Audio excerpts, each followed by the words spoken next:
Bonjour à tous, je suis heureuse de vous retrouver pour une nouvelle vidéo. Alors cette fois-ci, on retourne au tarot de Marseille pur avec le tarot retrouvé de Sébastien Michel. Donc Sébastien Michel, je ne sais pas si vous le connaissez, c'est un tarologue entre autres qui est très très actif, notamment donc sur le monde du tarot. Il a une chaîne YouTube qui est très fournie de vidéos que je vous invite d'ailleurs à aller regarder si ça vous intéresse, parce qu'il y partage vraiment beaucoup d'informations et c'est un véritable plaisir d'écouter ce qu'il a à nous proposer sur le tarot de Marseille. Donc il a eu envie de retourner à la source du tarot tel qu'il pouvait être au début, à quoi pouvait bien ressembler le tarot originel. Et à partir de toutes ces recherches qu'il a faites sur plusieurs décennies, il nous propose aujourd'hui ce qu'il appelle le tarot retrouvé. Donc il a été illustré, mis en image, imprimé par Geneviève Chabot.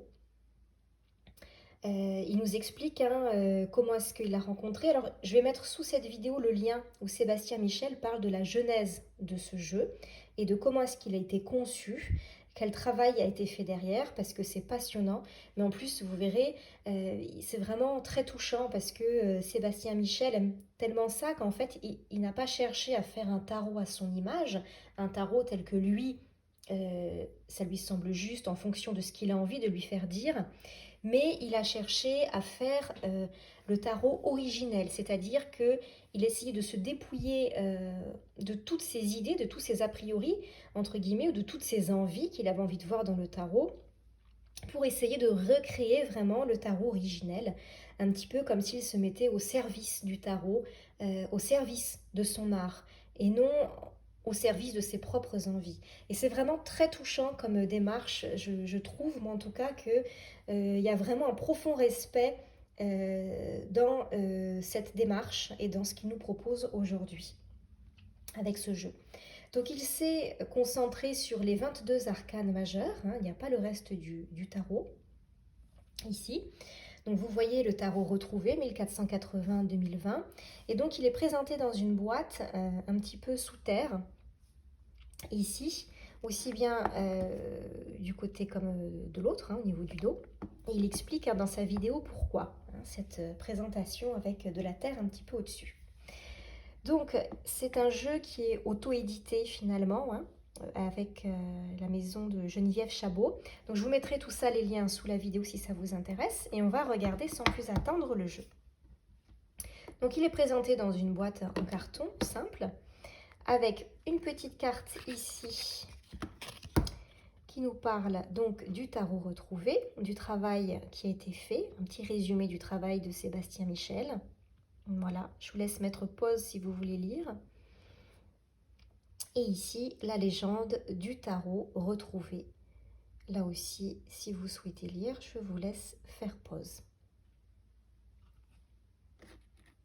On va passer donc aux lames qui sont dans cette petite boîte. Alors, donc on a donc les 22 arcanes majeures. On a des cartes d'une très belle qualité. Hein, elles sont vraiment épaisses. Vous le voyez, le vernis est brillant. Voilà, c'est vraiment, elles sont solides, on peut vraiment les utiliser un peu partout sans souci, sans s'inquiéter. Et alors au niveau de la taille, si là je prends un jeu, là, le Grimaud, voilà, on voit que les lames sont un tout petit peu plus petites en termes de hauteur, mais qu'elles ont exactement la même largeur qu'un jeu de tarot habituel. Voilà, on va regarder maintenant les lames. Donc le battleur. Donc on va retrouver majoritairement un design, entre guillemets, une esthétique des tarots de type 1. Mais on a aussi un petit peu du type 2 qui remonte, suivant les lames. Donc je vous laisse apprécier ça. Voilà, l'empereur, le pape. Bon, j'ai pas parlé du dos des cartes, mais là du coup, vous les voyez. Hein.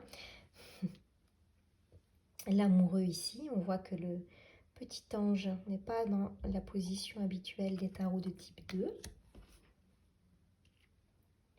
Voilà, le chariot. la justice.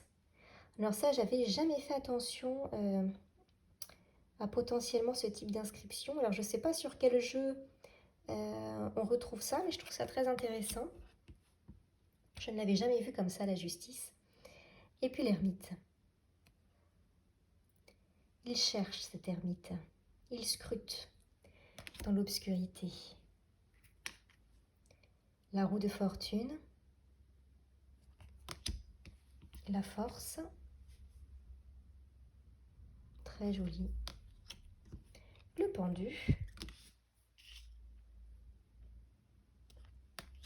L'arcane 13.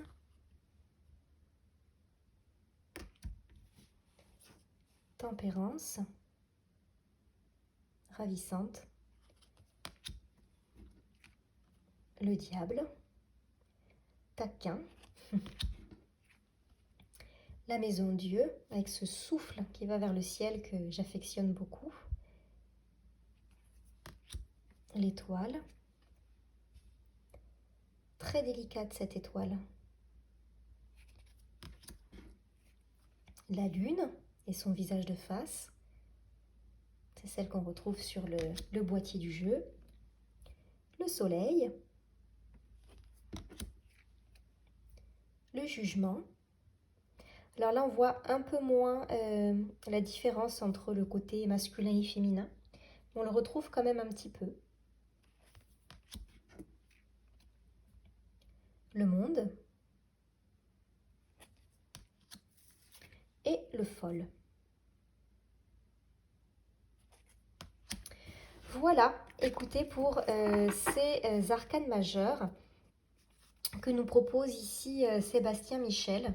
Voilà, moi je les trouve très jolies. J'aime beaucoup les tonalités qui ont été choisies. Vraiment, je les trouve très adaptées, très agréables à regarder. Voilà, je trouve que la taille aussi est impeccable. C'est vraiment le jeu qu'on peut emmener un peu partout quand on se sert des majeurs du Marseille pour travailler. Et je trouve que le rendu donc, est magnifique. Et puis, vraiment, la recherche qu'il y a derrière est assez touchante. Et j'apprécie beaucoup, moi, pour ma part, de retrouver des traits un petit peu de type 1 sur les personnages. C'est vraiment très agréable. Et ça offre une autre dimension, effectivement, au tarot, tel qu'on les a déjà. De les voir aussi bien dessinés, aussi bien mis en couleur. Voilà, et écoutez, j'espère que cette vidéo vous aura plu. Je vous mets en dessous le lien pour aller voir la genèse de ce jeu et le lien pour le commander si ça vous intéresse. Et puis je vous dis à très bientôt pour une prochaine vidéo. Bye bye!